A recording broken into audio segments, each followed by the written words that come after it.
La communauté de communes Ambert-les-Froids-de-la-Forez aura l'honneur d'accueillir le peloton féminin du Tour de France le jeudi 31 juillet 2025. Pour le final, une épreuve entièrement puy-de-dômoise. Lors de la 6e étape, les cyclistes devront traverser 2 cols et sillonner à travers un territoire riche. Vous savez sûrement que l'étape se conclura dans la ville d'Ambert, mais les fans du Tour de France les plus observateurs auront sûrement remarqué que les cyclistes passeront par 7 communes du Livradois-Forez. Alors aujourd'hui, nous allons découvrir toutes les communes qui seront traversées par le Tour de France Femmes et donner à nos téléspectateurs quelques idées de ce qu'il y a à découvrir là-bas. Entre découvertes de paysages inspirants, d'édifices historiques, de producteurs et de spots culturels et sportifs, suivez-nous le long des routes du Forez.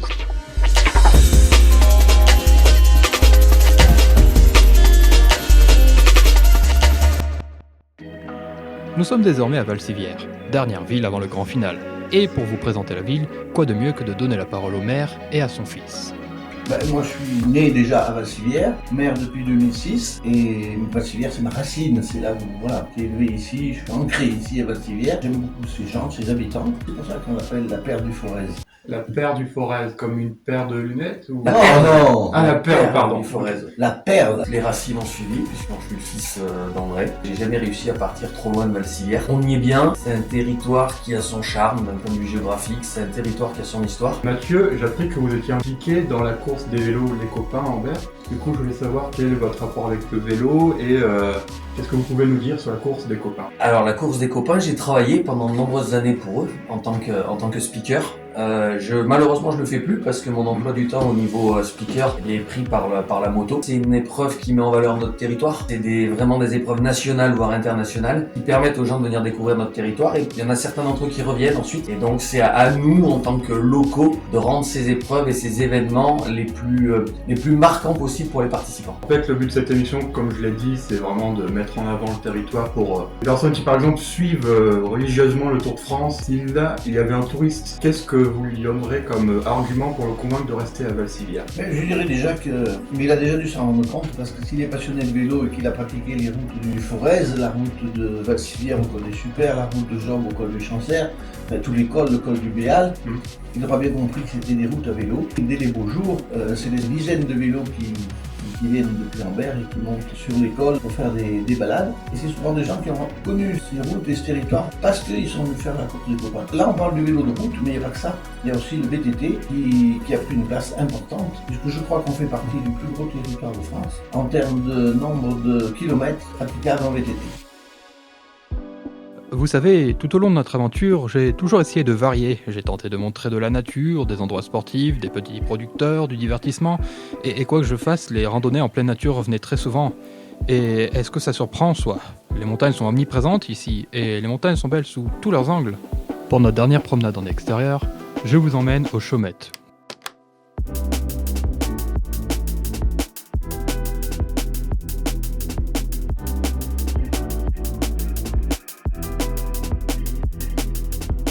En montant plus haut avec les autres randonneurs, je découvre les jasseries. Ces petites habitations avec un toit fait de paille séchée, plus communément appelées chaumes, d'où le nom des bâtiments. Les jasseries sont des habitations pour les producteurs de fromage en période estivale, quand ils montent dans les pâturages avec leurs troupeaux. Mais je vais pas m'étendre sur le sujet parce que justement j'interrogerai plus tard une productrice de fromage qui pourra nous en dire davantage sur les jasseries. Par contre, ce que je vais faire, c'est visiter l'extérieur et notamment l'intérieur d'une des jasseries ouverte au grand public. Ah, c'est ouvert? Il est d'1m60, les gens qui étaient là, vraiment. Alors vous pouvez pas sentir l'odeur bien évidemment, mais Ça sent vraiment comme s'il y avait eu des animaux ici. voilà, ça fait un peu d'époque, mais je me vois bien m'occuper des vaches et passer un certain temps de l'année ici. Ok, je vais mettre le flash moi, voilà, et le flash ne sert pas tant que ça. Là il stocke le foin, d'accord, mais je suis sûr que rénover, et je sais qu'il y en a qui sont rénovés, vu qu'il y en a qui sont encore actives, ça peut être vraiment sympa comme endroit. Il y a des scies et tout, là on a même des photos.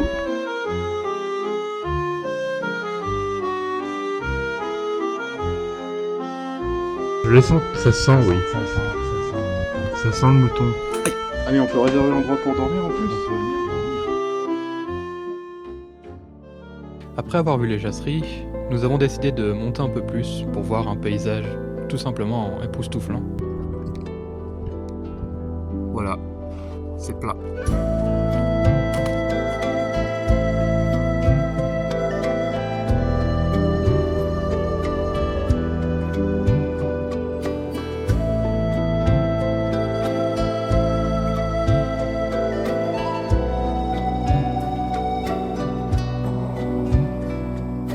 Là, comme vous le voyez, c'est un endroit avec une végétation assez basse. Certains journalistes ont beaucoup comparé ces lieux aux Highlands d'Écosse et aux steppes de Mongolie.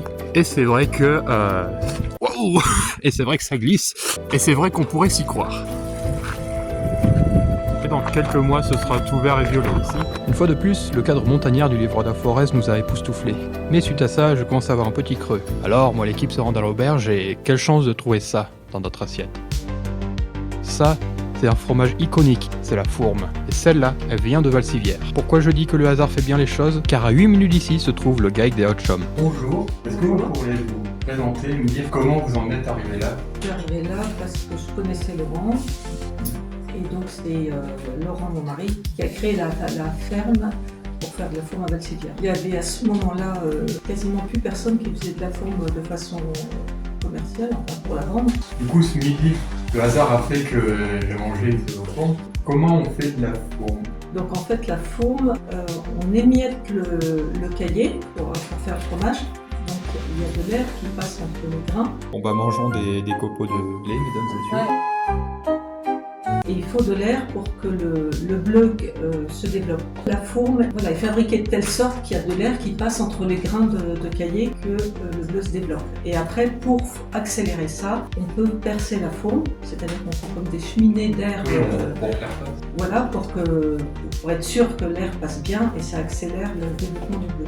Et là, on voit que la fourme est bleutée à peu près sur toute la longueur, donc on considère qu'elle est prête à vendre. La fourme, c'est le lait du soir plus le lait du matin, avec du lait qu'on semence le soir, donc il commence à fermenter. Et ensuite, chez nous, il y a entre 5 et 6 mois d'affinage en cave très humide. Les caves à fourme, c'est les caves qu'il y a dans toutes les maisons de Valsivière et c'est les caves qui sont très humides et qui permettent justement à la fourme de s'affiner lentement et que le bleu se développe. Vous avez aussi des jasseries, donc qu'est-ce qu'une jasserie? Oui.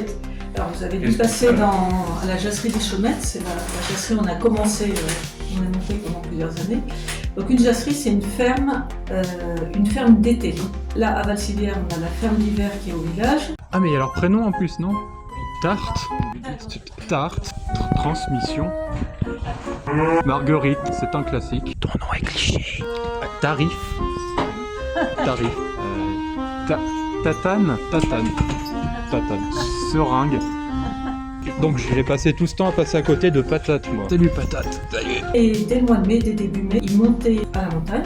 C'est la ferme d'altitude en quelque sorte. Fin mai, on monte avec le troupeau. On a la fromagerie dans la jasserie de notre associé. Et après, les bêtes sont traites en plein air au chariot, quoi. Vous avez des clients dans la région, qu'est-ce qu'ils pensent de votre fourme? Nous, 80% de notre clientèle, c'est local, c'est des Auvergnats. S'ils prennent notre fourme, c'est qu'ils l'aiment. Hein. Je sais pas, elle est plus sèche, elle a affiné plus longtemps, ça c'est sûr, que la moyenne des fourmes. Après, il y a plusieurs étoilés qui prennent aussi notre fourme, donc c'est bien qu'elle est différente ou qu'elle plaît.